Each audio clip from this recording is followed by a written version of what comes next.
This KFAN podcast is sponsored by Builders and Remodelers, exclusive Twin Cities provider of Elements Windows. Get the highest quality windows at unmatchable value. Visit buildersandremodelers.com for more details.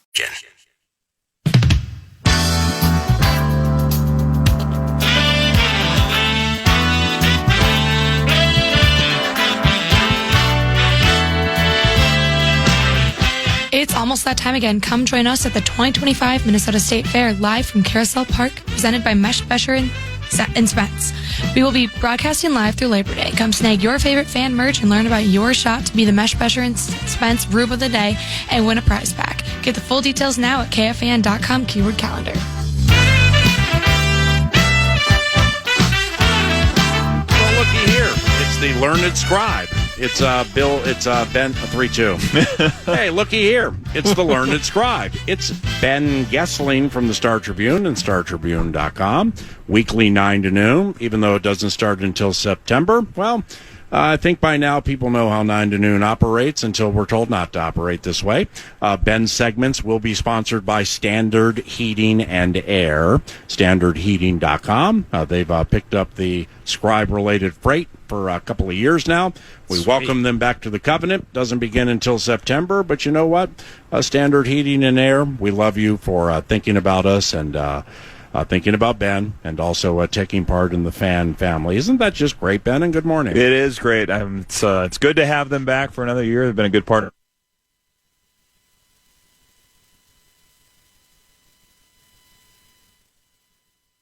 For joint practice is not really much of a cloud in the sky, and I think our wildfire smoke is maybe a little less than it's been. So we're set to go here. It should be a fun couple of days. Ladies and gentlemen, we have a local sports-related topic outside of the Joint Practice Covenant, and it just popped. And intrepid Mad Producer 1 has pointed it out to yours truly. Ben Goessling knows about it. It involves the Minnesota Twins and ownership, and 3-2. Yeah, a half hour ago, an official statement from the Pohland Family, the ownership group, of course, of the Twins, more than 4 decades, family privilege owning the Twins, franchise become part of our family story, et cetera, et cetera. But to the topic of the statement, over the past several months, it says, we explored a wide range of potential investment and ownership opportunities. Focus throughout has been what's best for the long-term future of the Twins. We've been fully open to all possibilities. After a detailed and robust process, our family will remain the principal owner of the Minnesota Twins. To strengthen the club in a rapidly evolving sports landscape, one that demands strong partnerships, fresh ideas, and long-term vision, we are in the process of adding 2 significant limited partnership groups, each of whom will bring a wealth of experience and share our family values. And then we see and hear the passion from our partners, community and Twins fan. That passion inspires us, etc. So the topic with that, gentlemen, is that the Twins will remain the principal owners of the Twins. Sounds like they're going to bring in a couple of limited ownership groups to maybe help, inspire new visions and pathways. But the Pohlands remain atop that particular pedestal. And Ben, if indeed it is a Y generation, yeah, well then, I guess we can speculate on the why. The first thing that hits me is if you had anybody in your back pocket thinking of becoming the primary owners, a few Thursdays ago, they might have looked at it like, what? What? I'm out. No. Yeah, I like Pablo, and I like Joe, and I like Royce, and I like Byron, and this Keishel thing, who knew? We're out. Or secondly, with what transpired with that metaphorical mass exodus of players made it more palpable or more acceptable to keep it with some numbers down. Yeah. Sell, we're right down here, rock bottom, baby, and we're going to build this thing together. How do you see it? Yeah, I think the latter may have something to do with it. It's interesting. I was chatting with Lavelle a couple weeks ago, and I think the thought process there, it sounded like there was some scuttlebutt with the possibility of people coming in, at least taking a look at things, but that may be for limited partnership now, as they're talking about. So, yeah, fresh ideas, and hopefully there's a little bit of a infusion of, hey, if we've paid down some of the debt, and I think that's been a lot of the discussion, is the debt that they possibly had to deal with, and if you're able to get that down, maybe you're able to invest in the roster a little bit more I mean, the pitching staff has still got pieces to work around, and you've still got, if Lewis is healthy, if Buxton's healthy, those are big ifs. But there's the potential to build it. But yes, the commitment of we are going to spend when this team is in contention, like it's been quite a bit. Yeah. I think is if they're staying, from a fan perspective, you'd hope that means we are in it, as their statement, I think, said, to win, and winning in baseball obviously takes investments from ownership because there's no salary cap. I just wonder if in the end, regardless of the fire sale, if they, whatever they were trying to sell it at, 1.7, we saw the Rays go a while back. So I'm also curious, specifically with that debt attached to it. And we had heard the initial heavy steam behind Ishbia, but he had those existing connections with the White Sox. And it sounds like, I think it's Reinsdorf, kind of just rolled out the red carpet for him to become. And so that was just an easier and maybe a more reasonable process for him. I'm just curious, maybe they just couldn't sell it. Like maybe, they just looked at what they have, including the debt and some of those other things. They look at the mountain that these guys got to climb from a TV deal standpoint. How are we bringing revenue in the door? Big time. And so, the fire sale, maybe it saves them a couple of bucks in the short term to attack some of that debt. But I still just kind of wonder, in the end, if they weren't willing to budge off $1.5 billion or $1.6, wherever they were at, that this thing could have been dead 2 months ago. Yeah. And none of us would have known about it. Well, I think part of it, too, is when the prices of these teams get as high as they do, the number of people that say, I'm going to get in for that, I'm going to make the investment and kind of make the commitment to it that has to come beyond just the money, maybe a smaller number of people to go with. And especially locally, if you have somebody that has an attachment to the Twins that has, families, been fans, been season ticket holders, that sort of thing, and they have the money to get involved, that may be a smaller list of people just because the entry price is so much higher, and that it is what it is. That's what modern sports, that's what franchises go for. But when you look at if that list is smaller and people say, you know what, the TV deal is tough and the ballpark is great, but there'll probably be updates to the ballpark that have to happen in the next 15, 20 years as well, and there's a lot of work to do with the roster. It may be that people say, you know what, this is not as easy of a road or as attractive of a road as maybe I thought initially. And lastly, on this topic with the Pohland family, publicly or going public with the fact that we are going to be the primary owners. We're going to have a couple of limited partners with deep pockets, and they're going to help with vision and ideas and fortification of the rebuilding of this situation. So with that news out there known, I'm not looking for percentages here, but let's split it three ways. You from a fan standpoint, is it either, oh no, this sucks, wow, this upsets me, or, all right, at least we move the ball a little bit, we'll see what happens, or, yes, it's solidified and things are becoming calm. Yes, I like how this is going. How do you split that with the majority? Well, at least looking at the initial reaction, because Phil Miller was right on top of the announcement this morning too. The initial reaction to the comments about it on his mentions were much more in the oh no category. Now that's reactionary. That's obviously people that have seen what's happened the last couple of years after they go to the playoffs, and then you strip the payroll and all those things. But it is. I think the thing for me, knowing as long as they've owned the team, this has been a group that we've seen, obviously, times where they don't invest in the payroll, but they have fielded a competitive team for the better part of this century when they've been able to, put the pieces in place to do it, as Brett Favre famously said about the 2010 Vikings. But it's, I think if they are going to stay, you say, okay, let's see the commitment get back to a level where this can be a competitive team, because fans will get on board with it. We saw it 2 years ago. We've seen it when they're good. This is a good baseball town with a fan base that wants to cheer for that team, and I think there is a way to monetize all of that if, in fact, they give people something to cheer for. So you kind of hope that's where it goes. Yeah. If you're a member of the Twins or a fan, but say a member of the Twins organization, and historically speaking, the Colorado Rockies of 2025 are one of the worst teams in the history of Major League Baseball. Yep.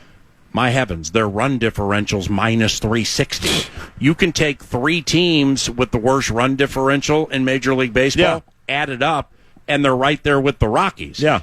They're going to sell more than 2 million tickets for the 15th consecutive year.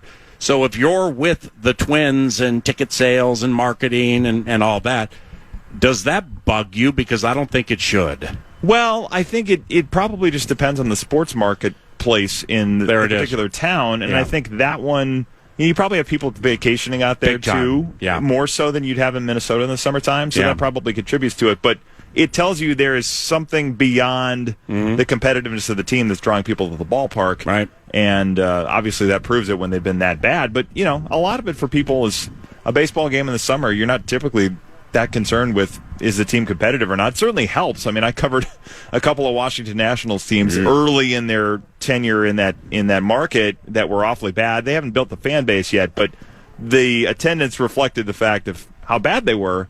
I think there are certain markets though where you can transcend that if the ballpark is good and the experience is good, and that's certainly Target Field offers a lot of that.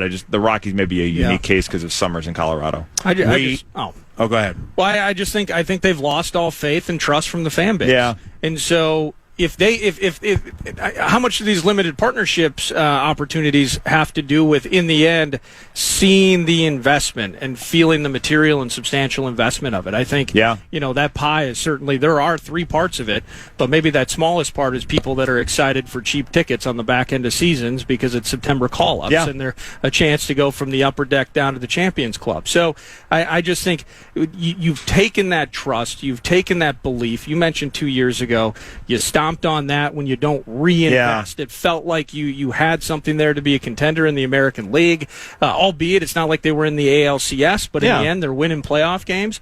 And you pare down, you quote-unquote right-size the business, I believe was some of the terminology used at the time. How do you get that faith and that trust back? And I think that is, I don't believe necessarily at this stage in particular that it's possible for them to do that. If limited partners means infusions of cash, that may help. See, there we go. I mean, that would be the immediate reaction I have to that. Right. Ben Goessling, multifaceted with the sports takes, used to cover the Washington Nationals, as we've mentioned before. But his primary focus for these next couple of segments, likewise for 9 to noon, is the Minnesota Vikings and New England Patriots begin joint practices less than 2 hours from now. And we will get into that and much more when we return to Twin Cities Orthopedics Performance Center. You're listening to 9 to noon. You're listening to The Fan.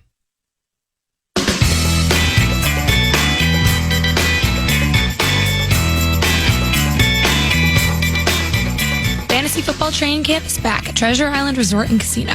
Join Paul Charchin and the Fantasy Football Weekly crew on Friday, August 15th in the Full Deck Ballroom from 6 to 9.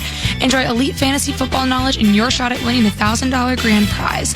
This is a free 18-plus event. Get the full details now at KFAN.com keyword calendar.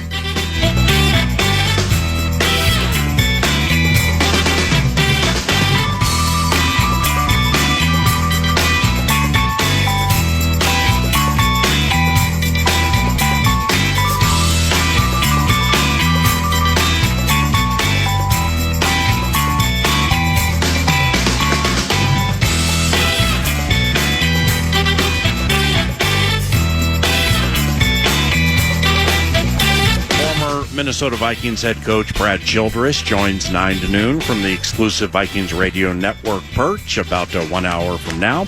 That'll be followed by Kevin O'Connell's preview thoughts 3-2. That will be followed by Kevin O'Connell offering his thoughts previewing the New England Patriots in press conference-like fashion as the New England Patriots. We go step by step here with these joints.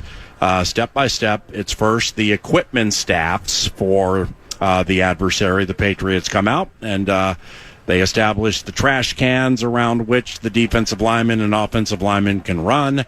They lay the footballs out, what would be on the far field to our left as we cast our gaze east at Twin Cities Orthopedics Performance Center. So that's an early tell that Drake May, Josh Dobbs et al. Will be walking through to our left. The Viking stuff's over to the right. And Ben Goessling is with us on the exclusive Vikings radio network perch, the Vikings audio network perch. After a couple of weeks of joint practices with Purple Against Purple, Do you find yourself pining for joint practices, looking forward to them? What's your outlook? Yeah, it's going to be, I think it's always interesting to see these because it does a couple of things. It gives you a sense of what the team looks like against somebody else, and especially in this era where Kevin O'Connell is not going to play that many of his starters in the preseason for an extensive period of time, the joint practices really become some of the most important work they get in the entire preseason. I mean, we've seen it the last few years with the 49ers a couple of years ago. The Titans came in here. That was an awfully robust session. I'm trying to remember what year that was. If that was O'Connell or that was O'Connell. Yeah, that would have been. And I that think, was Vrabel too. Yeah. Yes. Jeffrey Simmons had a big couple of days, and T.R. Tark got thrown out of a practice for body slamming Garrett Bradbury. Yes, that one got very spicy. But so it is often there's some juice to these, and you get a chance to see them against another team. I think this one particularly, it's going to be a lot of interesting storylines in it just because you've got J.J. McCarthy, you've got Drake May, the two quarterbacks that, Drake May was a guy the Vikings were very high on, and we talked about quite a bit, last year early in the draft process. Garrett Bradbury's back. Garrett Bradbury facing this defense. He talked about that with the Boston media this week and said, I've seen people come in here for joint practices not prepared for this defense that have kind of gotten their lunch handed to him for a couple of days. So he's aware of that. Stephon Diggs is back here for the first time probably since he tweeted it's time for a change or whatever he tweeted in March of 2020. So lots to watch with these couple of days. So, yeah, I typically enjoy them, and it's a chance to, in some cases see some people you covered. Josh Dobbs is back here as well. So, I always think they're a lot of fun. What do you think Flores has up his sleeve, given it's full throttle practice? Yeah. And it's 75% tackling, maybe 50 to 75. It's not pick the guy up, throw the guy down super hard, but they'll get after it. It'll get physical. But Flores and what he offers versus Josh Dobbs, now the Patriot, who is averse to throwing. Right. So that's going to be fascinating watching this whole thing with Dobbs on 3rd and 6 or longer, needing a first down against the Gank and Grenard and Flores preferred defense. That's going to be good enough to eat. Yeah, that'll be fun. I think a lot of those things, I would not expect Flores is going to hold back a ton. We haven't seen him hold back much he hasn't held back against McCarthy. No, he's not going to stand on ceremony for another team when he won't do it for his own. So, and his philosophy on that is I've got to get my defense ready, and I am going to compete. I think there's a lot of that gets involved in those things with him and his own approaches to practice that the Vikings have kind of said, hey, this can be beneficial because you are going to get thrown in the fire. You're going to get tested in a lot of different ways. And I would imagine that whether it's Drake May or whether it's Josh Dobbs, the Patriots kind of know what they're going to get coming in. Obviously, Mike Vrabel and Brian Flores know each other quite well, and Kevin O'Connell and Mike Vrabel know each other quite well. Part of the reason that Kevin O'Connell wanted to do this with Mike Vrabel is he knows what kind of a practice he's going to get. I think they want a team that's going to get a little bit physical and is not afraid of that in practice. There's a line, as O'Connell has talked about, but I think the attraction to a Vrabel coached team is it's going to be a little harder, a little more physical type of practice. They certainly saw that with the Titans a couple of years ago, and I think I would expect no different the next couple of days here. Well, not that O'Connell wants crazy, fracas here, fracas there, the whole thing. But with everything that he did in the offseason, into this, there has to be an element of O'Connell. He's like, I kind of want them to beat on each other a little bit. Like, I need to see that from my squad. It's almost as if O'Connell has a checklist and he's like, toughness. And he hasn't been able to check the box maybe in the way that he's wanted to the last couple of years. So it almost feels like, welcome in, Mr. Vrabel and company. Let's get after it. Let's do this thing. Yes, I think that's very intentional. I think a lot of what he's trying to do is put the things that he's preached into practice with his team. And I think that's part of the reason, like we keep going back to the Titans thing, but I think it's part of the reason that team was here in 23 because there was a need to get tougher. There was a need to, that was the year that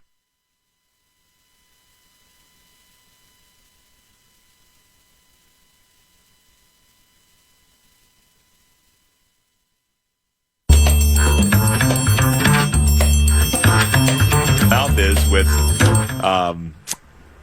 soundtrack. Money where their I know that's how good it was. Yeah, Money Where Their Mouth is with Ryan Kelly, Will Fries. That sounds like Donovan Jackson's music. That's his entry music. So, yeah, they have done a lot of those things, and now you get a little bit of a chance. It's not as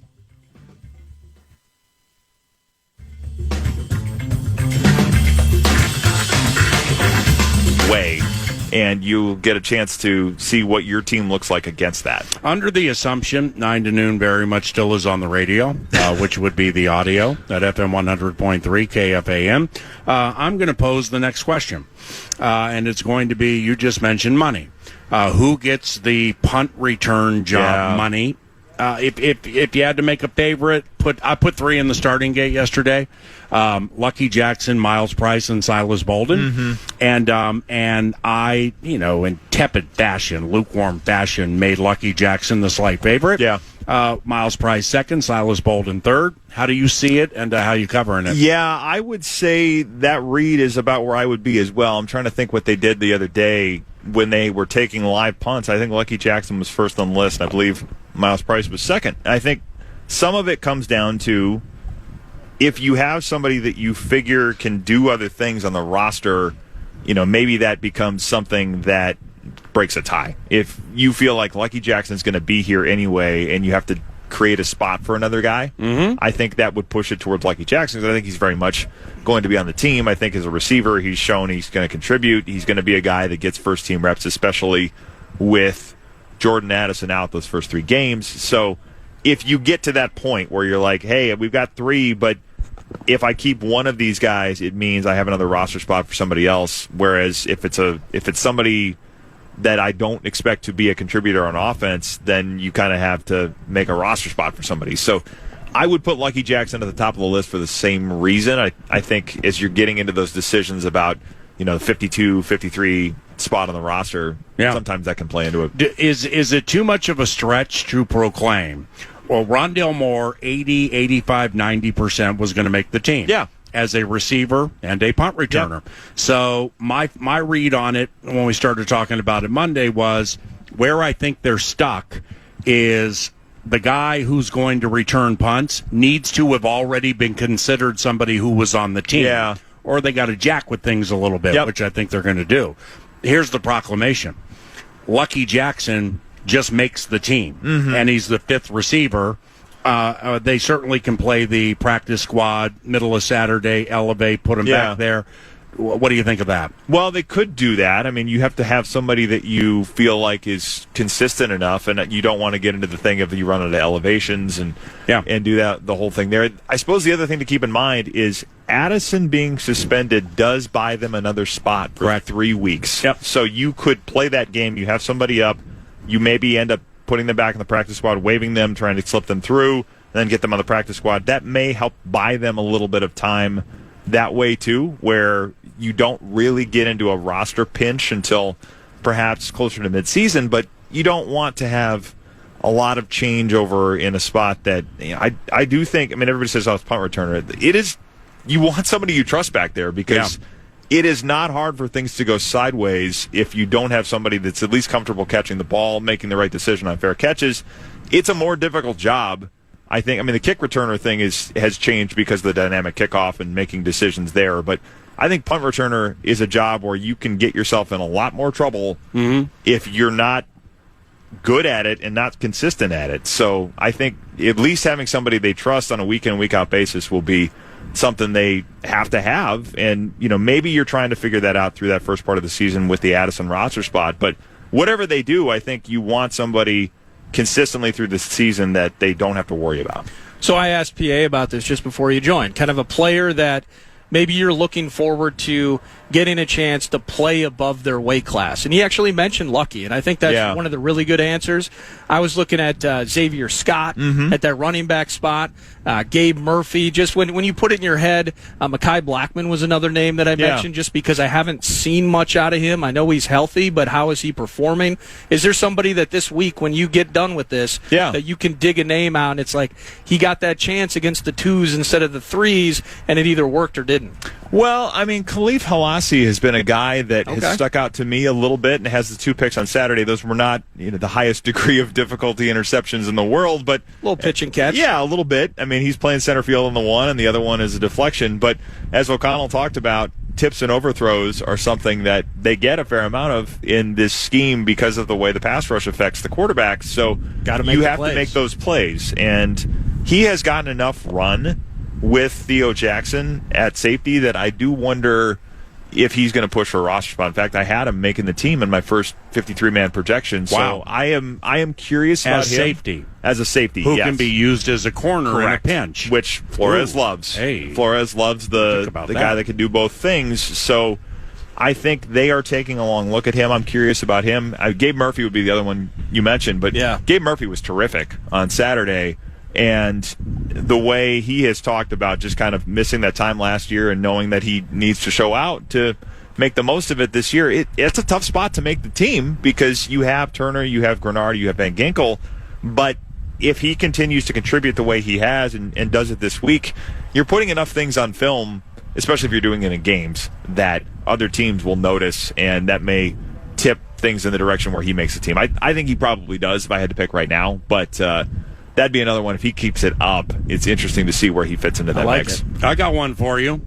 I believe Joe Huber is going to make them keep 10 offensive linemen. Yeah, that's a good one. And when he rolled out there with those twos, with Hal, all right, well, Darisaw didn't play, so now we got to start school and just all this, and Rouse is over here. But they could have used...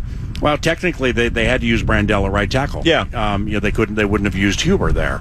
They could have kept school longer, I guess, but that's not going to work either. But nevertheless, I think they'll keep 10 offensive linemen because of this Wisconsin cat who has found a way. It's like if you look at this Logan Brown from Kansas State. Who they liked. Physical specimen. I mean, undrafted. Yep. We heard a lot of great things about him in the offseason. But if you look at either K-State or wherever else he's been, he doesn't immediately start. He doesn't jump in and grab it. Huber starts everywhere he goes. Right. And when he was in there with those twos, I think that was the tell. That's a good point. I mean, he has been getting a lot of run with the twos. He gets some time in practice on Saturday, and you mentioned some time in the game on Saturday, and he comes from a school where they have a pro-style offense that has cranked out a lot of linemen. I mean, you look at a school like Wisconsin and say, we know we're getting a lineman that's been trained the right way that can play in the NFL. I mean, that's one of those schools that tends to produce consistent, reliable, trustworthy linemen on a regular basis because of the way that they play. So it's an interesting one, especially because I think that is one of those spots that it's give and take, where if you keep him, you have to make a tough decision somewhere else. And the Addison thing, again, maybe helps a little bit there. But those are the conversations they're going to be having in a couple of weeks. Is, well, if we want to keep a guy here, this means we may have to expose somebody to waivers here. And all of those discussions become what will form the end of the roster. I think you have to figure out practice squad, who's you're worried about losing on waivers, who you feel like is important in a depth spot, where you feel like you're a little stronger depth-wise in another spot.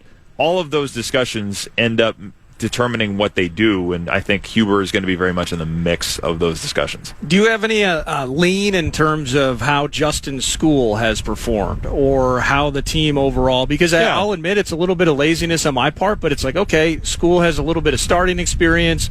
My A focus has been, where's Darisaw at in the rehabilitation? Is this a 6-week situation? Is it a 2-week situation? But in that time, of course, and we could hear maybe Darisaw starts the season and blows us all away. But do you got any lean in terms of how Justin School has performed? Because that could become very vital come week 1 on a Monday night. Yeah, I mean, I think he's been okay. Just meat and potatoes. Yeah, I think that's been kind of the thing. And that is the type of guy that you think about pretty seriously because of Darisaw. But also, this is a coaching staff that does not like to go into the season without a swing tackle that they can trust. I think that's part of the reason Oli Udoh hung around. It's part of the reason David Questenberry hung around. I think Justin School is here in part because even if Darisaw is healthy, you want a guy that you can trust in that situation. It is really, really difficult to find those types of players, which is why they make the trade for Cam Robinson, of course, last year.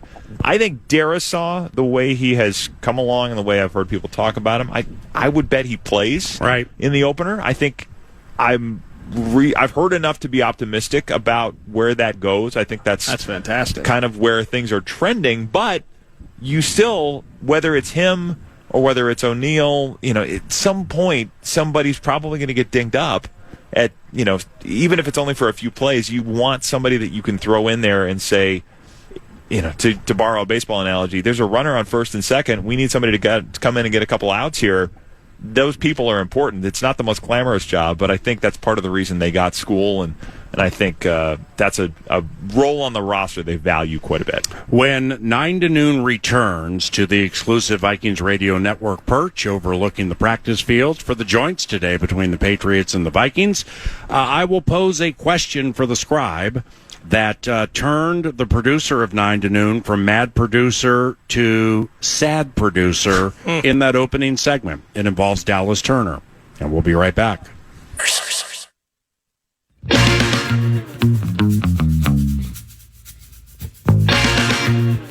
Music legend Daryl Hall is taking over the Minnesota on August 28th. On your shot at tickets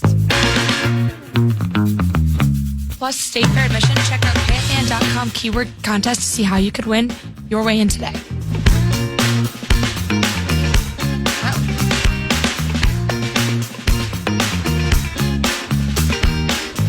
Alrighty, so under the premise that if you have a belief that edge guy Gabriel Murphy, undrafted UCLA, outperformed Dallas Turner, first rounder from Alabama, same year, in the Texans game, and if you have the belief that he has mostly outperformed him in training camp or been every bit as good as him, the question would be, what do you do with Dallas Turner? Yeah. Is it the proverbial good problem to have that you're deep with the edge? He's 22 years of age. Yeah. I don't know how old Gabe Murphy is. Don't really care. Yeah. Just talking about what's happening, that learned scribe, yours truly can see. What do you think about all that? Well, I think the place I would start there is Murphy's been good in training camp. I think Dallas Turner has also been quite good in training camp. So I would probably go more good problem to have, because I don't look at what I've seen in training camp and say Dallas Turner is, kind of on the bubble or anything like that. I mean, he was not as noticeable on Saturday as Gabe Murphy was. But I think from what I've seen in training camp, the speed is certainly there. Every bit we saw last year, he's bigger. I think he has been disruptive. We've seen him drop into coverage a little bit more often, which, obviously is something they want their edges to do. Certainly Andrew Van Ginkel has shown how effective you can be when you can go out and do that, and sometimes make game-changing plays if you can pick off a screen here and there. So I think Turner emerging the way he has in training camp, it's actually been one of the bigger kind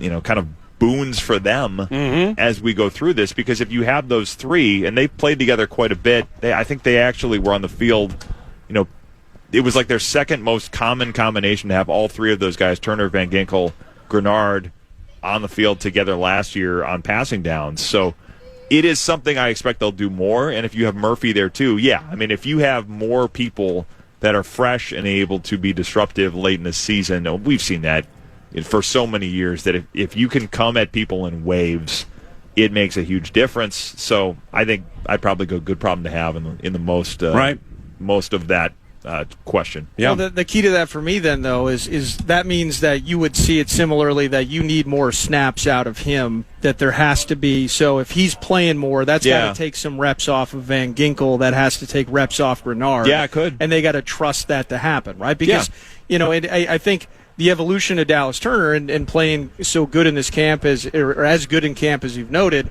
is that it can't just be passing downs anymore, where he's this third trick, right? It has to actually be the coming in waves. And I'm just curious. I mean, it's so difficult. Maybe we get to see some flashes of things here with the joints this week. I haven't seen enough of him out here yet to really determine, is Flores going to have to continue going back to the drawing board to try him at these different and unique spots? or it truly is the belief that we can put him in positions where Van Ginkel just gets a freaking breath and doesn't have to play 90% of the snaps. Yeah, I think on passing downs, you certainly are going to have places where you can mix and match and have all three of them, and we saw some of that last year. We've seen it in training camp. I think we'll continue to see it. But to your point, it has to be more than just that. I guess the thing for Flores is you'll see him blitz. You'll see him send a lot of pass rush on first and second down, kind of trying to flip things around. So, maybe that does create a few more situations where Turner can be there as well. But, yes, I think you want him to become an every down player because you eventually want him to be somebody that is kind of the anchor of that position as we think forward.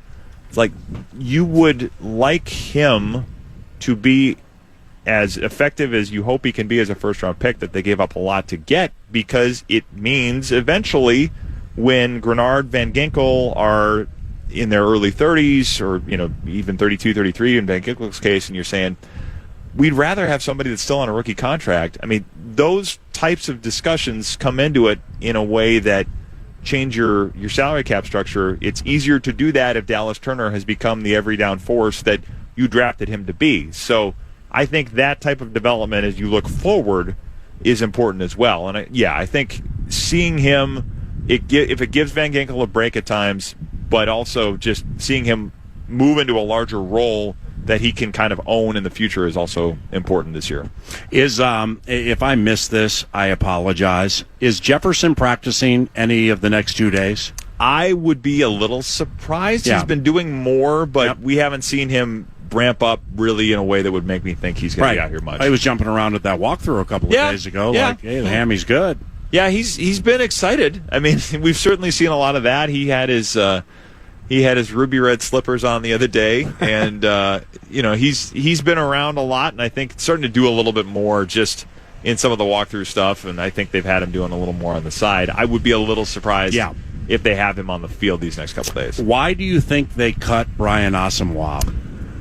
Well, I think it was going to happen regardless. I don't know how much throwing a punch at Will Fries expedited that decision, but also with joint practices starting to clip, fights pop up. Right. He was minus 360 to be the Viking who started everything. Yep. So maybe it's like, man, you know what? We were going to do it, and we just kind of don't want to deal with it. Yeah, that's a good point. I mean, yes, there is a little bit of that if you get there, and I think he had not found a space on the roster, and he was going to be, I think, 1.7 something million this year. So they saved like $1.5 million by releasing him. And, it's not a huge amount of money, but it gives you the ability to do something else or roll it over to next year. Mm-hmm. I think a guy playing the role that he was making what he was making was going to be at risk of losing his spot. So, the timing of it, I hadn't thought about the fight angle, but that's he was minus 360 to start something bad. Not a bad take there at all. Well, is part of this does it lean to any confidence they have in Kobe King? Yeah. And bringing Eric Wilson back as well, where Asamoah can't crack the starting linebacking spots. Nope, that's not going to happen. Nope. So what we're bringing in from the support side, Eric Wilson, wily vet. He's in Minnesota, then he's with the Packers, and you can made a start him career in a pinch. Yeah,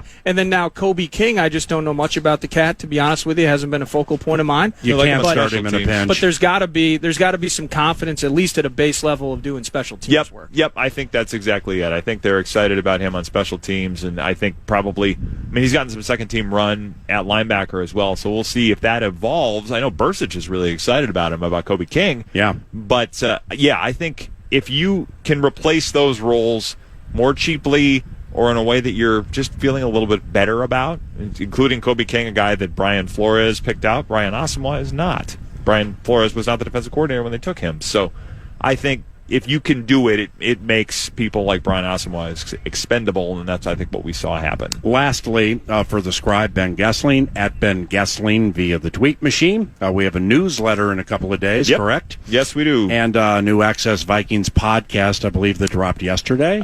We had one yesterday. We'll have video today, and we'll have another Access Vikings podcast, I think, at recapping the joint practices tomorrow. StarTribune.com, the best place to find that? It is. Podcasts you can get wherever you get them, iTunes, Spotify, Google Store, Google Play, whatever. We're in all those places. Our YouTube channel, we simulcast all this stuff on our YouTube channel now as well. So you can The empire is expanding everywhere. Lastly, with a right to change the opinion after they get to 53 and we get ready for Chicago. Yeah. Who has more total touchdowns and why? Aaron Jones or Jordan Mason? That's a good question. Aaron Jones has been a touchdown machine at times throughout his career. See, and here's the reason I asked. Yeah. And we are not big fantasy football guys. Right. We might play in a league or two, Yeah. but we don't do trades, and Yeah. we'll set our lineup hard to do Saturday, and then we'll pick up. Let's see, pickups begin Wednesday at this time. Yeah. Cool. We're about 8 hours late and missed out on everything. Shout out to the guys in my league that always put the draft during a Vikings preseason game. It's every year. You guys can look at the schedule. Come on. The reason I ask is because in talking with those who are very much into fantasy football, maybe not surprisingly, but Jordan Mason is getting drafted far ahead of Aaron Jones. Yeah. Auction prices are higher. I mean, we're taking a leap by faith here that he's absolutely the guy inside the five. Yep. When Aaron Jones, from a metric standpoint, wasn't great inside the five last year when they gave it to him. But those three new beat eaters in the middle, well, they're also going to help Aaron Jones if he gets carries inside the five. So the question begs, who has more overall touchdowns and why? Yeah, I mean, I will still say Aaron Jones. Me too. I think Mason is going to get a lot of work, but yes, that take is based on the idea that he is the guy in those situations all the time. I think when you have more beef in the middle, like you say, there's going to be more opportunities for Aaron Jones, and we saw it on the touchdown against the Giants last year. That reminded me a lot of what we saw him do with the Packers, where it's a sprint to that corner pylon, and he wins it quite often. If you can get those types of plays for him, I think he has chances to score there as well. So I'll still say Aaron Jones. I think it'll be, maybe more an 8-7 kind of thing. Maybe it's not 12-13 for Aaron Jones, but yeah, I will still take him on that. Do you think KO likes the versality of the pass catching with Jones? Maybe in that red area too. Yep, where I all think that things plays are the into same. If you beef up the line, maybe it's just. Well, I trust Jones catching as well. Yep, I think swing passes, checkdowns, all of those kinds of things are ways we've seen him be awfully effective through his career as well. I think that could play into it too. My brother, enjoy the joints, and we'll see you out there. Sounds great. Ben Goessling, when September rolls around, this will be sponsored by Standard Heating and Air. And thank you very much, Standard. Former Vikings head coach Brad Childress joins us about 15 minutes from now. You'll hear from Kevin O'Connell 40 minutes from now. And at 9 to noon returns to the exclusive Vikings Audio Network perch at Twin Cities Orthopedics Performance Center after these.